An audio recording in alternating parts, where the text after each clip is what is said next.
திருதியை கொண்டாடுவோம் அம்பிகையின் திருவருளை பெற்றிடுவோம் அக்ஷய திருதியை கொண்டாடுவோம் அபரிமிதமாகவே அருளை பெறுவோம் அக்ஷய திருதியை கொண்டாடுவோம் அம்பிகையில் திருவருளை பெற்றிடுவோம்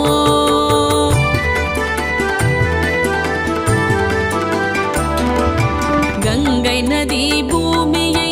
தொட்ட திருநாள் பகவான் பரசுராமர் அவதரித்த நாள் கங்கை நதி பூமியை